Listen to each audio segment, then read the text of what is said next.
Welcome back, and for more on the leadership spill motion and where it leaves the government going forward now, joining me is Government Whip and MP for the federal seat of Wright in Queensland, and he's former Chief of Staff to Queensland Senator Barnaby Joyce.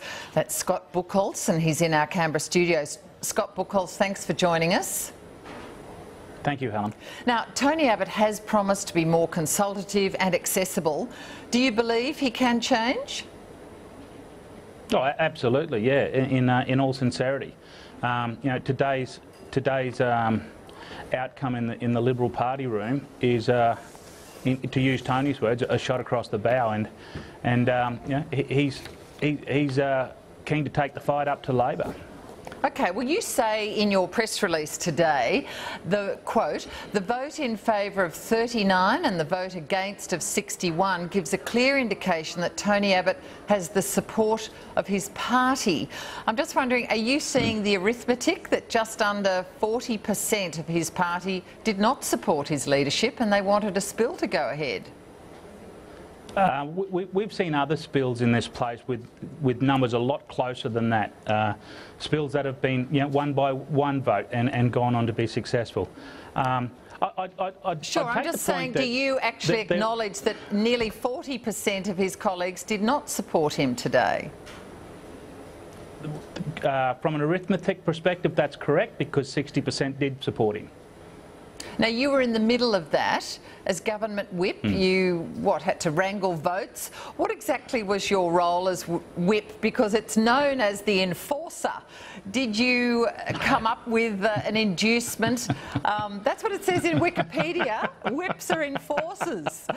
Now, did you come up with the inducement to South Australian MPs for the subs open tender to win their votes, for example? Oh, Helen, you're too kind. I think the origins of the terminology of whip come from a 17th century term, whereby from the old Westminster system, from the fox and the hound hunt, the whip man was the bloke that looked after the hounds, and he'd hear a call from the north, a horn blow, and he would direct the hounds, and as the riders come through over the brush, he would then send the riders through to the north following the hounds. Right, so what was your role today? That's more of an accurate Well, we oversaw the proceedings of the ballot. There was a roll call. Did you whip or wrangle the votes into shape? Oh, mate, give it a rest. No, there was no whipping. It's all very collegial in the Liberal Party room.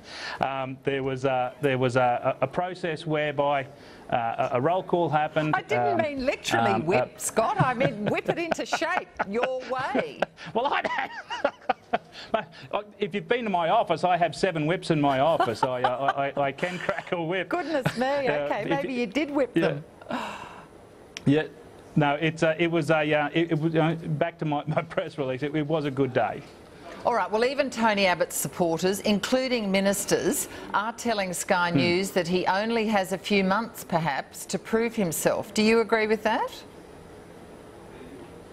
I think as our colleagues become greater focused on the fight that's ahead, Tony will gain momentum. I think it's a bad trap that we get into as a party, whereby we only elect.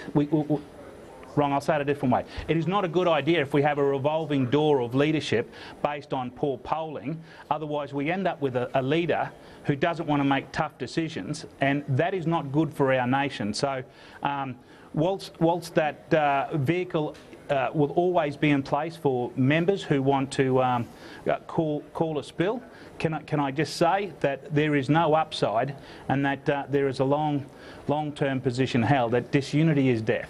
Well, that's certainly true, but they seem to think that perhaps a change of leader could have improved your chances at the election.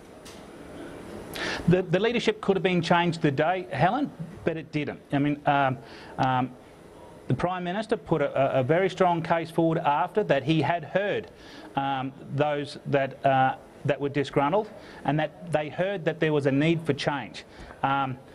Tony Abbott is a fierce warrior, and I have no doubt that in moving forward, he will take on board those concerns. He's already indicated that the paid parental leave that a lot of members were having trouble selling in their electorate, is off the table. He'd already told them that, though, and they still wanted a spill motion. Some of them. Yeah, he'd already said that, but sometimes it's only when you've said it to the point where you're sick of saying is that it only starting to resonate with communities. All right, so you think he's changed. You don't agree that he only has a few months to prove himself. You think he will be the leader till the next election? I think he will be the leader till the next election, and there's a number of reasons for that. I'd suggest that this is no longer a domestic issue. This is an international issue. The foreign markets see Australia traditionally as a very stable government regime. From 1975 to 2007, over 30 years, Australia saw 4 prime ministers: Fraser, Hawke, Keating, and then Howard. In the last 2 years, in the same time, we have seen 4 prime ministers: Rudd, Gillard, Rudd, and now Abbott. I am confident that Australians are looking for a return of stability in the top job. You'd have to be living under a rock not to fathom the amount of debt that we inherited from a failed Labor government, and to try and dig ourselves out of that is going to take time, and in order to do that, we're going to need to take the backbenchers and the Australian public on that journey. All right, well, besides being more consultative, how does Tony Abbott rebuild faith with the community? Say on the budget, he and the Treasurer and the government have argued forcefully for, 8 months since last May about the crucial measures in the last budget that have still not been supported in the Senate. So do they junk them all and yet still try and repair the budget and not spend in this upcoming budget? Well, the current situation in the Senate, it is extremely hostile. There are a number of diverse personalities there that have an array of varied and different interests. The Senate is a strange beast at the moment, and in taking the Australian public with us, the Senate needs to come on that journey as well. There needs to be greater conciliation with the Senate, and it is not going to be an easy road. I mean, no. So does he spend more in the next budget, or does he keep trying to cut? Oh, there needs to be a balance. I think there's enough evidence to suggest that the first budget had some deep surgical cuts in it.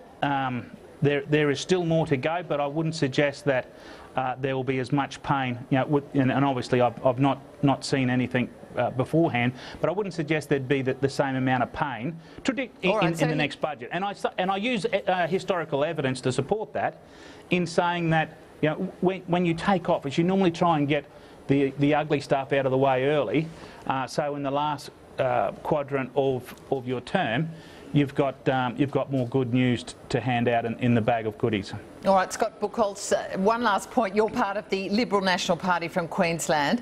Did Tony Abbott cop too much of the blame for the LNP's disastrous election result there? I mean, I'm on the public record. I mean, Tony's comments with the knighthoods, in the middle of the election, immediately after Australia Day, could have been timed better, but nevertheless. So you support the knighthood to Prince Philip, but you just think his comments should have been timed better? Where did you get that from, Helen? Well, you didn't say you don't support it. You just said the timing of it was wrong. So do you support the decision to knight him? No, of course not. No, of course not. It was a swing and a miss, that one. But nevertheless, and as a vehicle for change, Tony has said, those decisions in the future will be outsourced by a separate order of council that will have auspices over that. But getting back to the Queensland election, I mean, that is going to be an interesting beast to keep our eye on for the next 48 hours, 72 hours. We've got the Court of Disputed Returns that are still yet to consider a seat in question in Queensland, in Ferny Grove. You've got a Palmer United Party candidate up there who ran and falsely disclosed that, forgot to disclose that he was a discharged bankrupt. That's got ramifications in the state election. We're hearing news out of Queensland this afternoon that the Labor leader Anastasia Palaszczuk is looking to try and make government and request of the governor on Wednesday to try and make government. I think that's a preemptive move, and I'd like to see what Ferny Grove looks like before any decision on government is made. But the point I want to make is that if that takes 1, 2, 3 weeks, a month or so, Campbell Newman, who lost his seat, what does the machinations of caretaker government look like? Does Lawrence Springborn then... Yeah. It makes us look professional. All right, Scott Buchholz, Government Whip, appreciate your time tonight. Thanks for coming on the program. Thank you, Helen. Thanks, listeners. And we'll be back with our political panel, Helen Coonan and Nicholas Rees, after this. Stay with us.